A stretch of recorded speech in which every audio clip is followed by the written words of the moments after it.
뭐 여러 사람 만났는데요. 제가 쓴 책에는 정말 여러 가지를 썼는데 제일 인상적인 거는 그 네덜란드 아저씨라고 저는 표현을 하는데 저보다 5살 연상인 분이셨습니다. 그 양반 생각하는 그 철학이 참 재밌어요. 그 양반 인생을 3단계로 나눈다라고 얘기를 하면서 첫 번째 단계는 사회에 나가기를 준비하는 단계라고 얘기를 하고요. 두 번째 단계는 사회에 나가가지고 사회 생활을 하는 단계, 물론 소득도 발생하겠죠. 그리고 마지막 단계가 중요한데 이제 직장을 다니고 사회생활을 하다가 그걸 떠난 후의 단계를 얘기하는 거죠. 제가 그때 여행을 할 때의 그런 단계와 같은 단계를 얘기하는 거죠. 그 단계가 마지막 단계라고 얘기를 하면서 그 단계 이름을 붙이는데 그 단계가 죽음을 준비하는 단계라고 얘기를 하더라고요. 근데 아직도 살 길은 많죠. 창창한데 그걸 왜 죽음을 준비하는 단계라고 할까라고 이렇게 화두를 던져주는 듯한 그런 느낌을 받았습니다. 이게 죽음을 생각하면서 산다는 얘기거든요. 그 사람은 그런 삶이 어떤 의미일까 이런 것들을 생각하게 하는 그런 만남이었습니다. 스페인은 카톨릭 국가니까 부활절 행사 굉장히 크게 합니다. 곳곳마다 자기 그 마을에 맞게끔 행사들을 하는데 그 레온이라고 하는 큰 도시를 마침 지나게 될 때 거기서 그 퍼레이드 행진을 준비하고 있었습니다. 저희가 아침에 출발하니까 거기 출발하기 전에 이제 거기도 이제 퍼레이드 준비를 하는 사람들을 만났는데 거기 모인 사람들이 무슨 이게 그 악기들을 가지고 있었어요. 근데 각자가 악기를 가지고 있으면서 이제 퍼레이드를 하면서 연주를 할 준비를 하고 있는데 어린애도 있고요. 뭐 이렇게 젊은 사람도 있고 나이 많은 데 있고 남자도 있고 여자도 있고 모든 사람이 참여를 하는 거예요. 그거를 보고 이런 생각을 했어요. 근데 굉장히 기쁘게 즐겁게 기꺼이 이렇게 하는 거예요. 야, 저 사람들은 저렇게 어떤 공동체 또는 사회를 위해서 무언가 자기가 할 수 있는 거를 공헌하려고 하는데 나는 내가 이 사는 사회에 대해서 뭔가를 공헌하려고 해본 적이 있나? 라고 생각을 하는 계기를 만들어 줬는데 그거를 보고 생각해 보니까 정말 없어요. 내가 사회라는 걸 생각해 가지고 뭔가를 내가 좀 기여를 하고 공헌을 해야 되겠다라고 한 적이 없는 것 같아요. 되게 부끄러웠어요, 정말. 그때 당시에.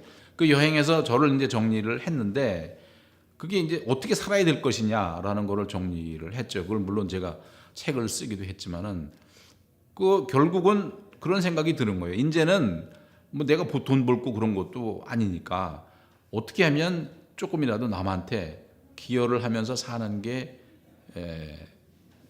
기회를 가지면 그게 정말 좋은 삶이 아닐까 이런 생각을 하게 됐습니다. 그래서 봉사하는 삶을 살겠다라고 삶의 방향으로 정리를 했죠. 그래서 그 삶을 사는데 그럼 어떻게 봉사를 할 거냐? 방법이 없잖아요. 방법을 모르거든요. 처음에 아내한테 얘기를 했죠. 나 이렇게 살고 이제 이렇게 살아야 되겠는데라고 생각한다 그랬더니 아내가 그러면 자기 따라오라는 거예요. 그 아내는 벌써 그 병원에서 봉사를 한 지가 오래됐거든요. 그래서 따라오라는 거예요. 그래서 따라갔어요. 따라가서 거기서 처음에 봉사를 시작한 게 뭐냐면은 저는 이제 영어는 되니까 외국 사람들이 그 병원에 와가지고 의사를 만나거나 할 때 안내해주는 역할. 그거를 처음에 통역 봉사를 했습니다. 그러다가 그 통역 봉사든지 무슨 봉사든지 봉사를 하게 되면 필수적으로 받아야 되는 교육 과정이 있어요. 그래서 그 교육을 받는 중에 호스피스 교육이 있었어요. 근데 그 호스피스 교육을 받고 보니까 이거야말로 내가 그 여행을 통해서 얻은 그 죽음 또는 사회공헌 이것과 연결되는 정말 딱 맞는 봉사네 싶어가지고 거기에 교육 받자마자 바로 신청해가지고 그 다음부터는 제가 이제 그 호스피스 활동을 해왔었습니다. 막상 시작을 해서 보니까 정말 좋은 거예요. 생각 외로 너무나 많은 것들을 알게 됩니다. 그게 참 자기가 인생을 어떻게 살아야 되느냐라는 거에 대해서 아주 철저하게 정말 가르쳐 준다라고 보는데 거기 호스피스 환자들은 아시겠지만은 더 이상 치료가 안 되는 암 환자들이기 때문에 곧 죽음을 맞이하실 분들이죠. 근데 그런 분들을 수도 없이 봅니다. 수도 없이 보면서 도대체 죽음이라는 게 어떤 것이냐라는 걸 생각하지 않을 수가 없죠. 그래서 나도 죽는데 나는 죽을 때 어떤 모습으로 죽어야 되지? 어떤 게 맞는 거지? 이런 생각을 아주 깊이 있게 하게 됩니다. 그 결론은 그 죽음에 대한 결론은 결국은 어떻게 사는 게 잘 사는 거지? 이런 결론으로 납니다. 자연스럽게. 그래서 그 죽음을 보면서 내가 삶을 제대로 사는 것이 내가 죽음을 제대로 맞이하는 것이다 라는 그런 결론을 가지고 살게 되기 때문에 삶을 잘 살게 하는 가이드 역할로 아주 굉장히 큰 자극을 주는 그런 역할을 합니다.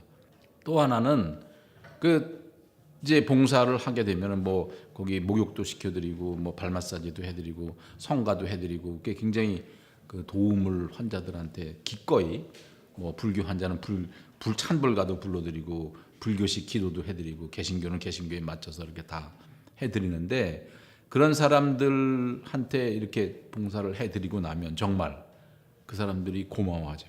근데 고마워하는 게 그냥 립 서비스로 고맙습니다가 아니라 마음에서 진심에서 우러나서 고마워합니다. 그런 거를 볼 때 고마움을 받을 만하죠. 그런 걸 받으면서 느끼는 게 그겁니다. 그래, 인생은 정말 이렇게 딴 사람으로부터 진심에서 일어나는 고맙다라는 말을 들으면서 사는 인생, 그게 제대로 사는 인생이야 라고 생각하게 된다. 정말 기분 좋습니다. 그 뿌듯함은 어디도 비교할 수가 없는 뿌듯함입니다. 그래서 그 매력 때문에 오래 하게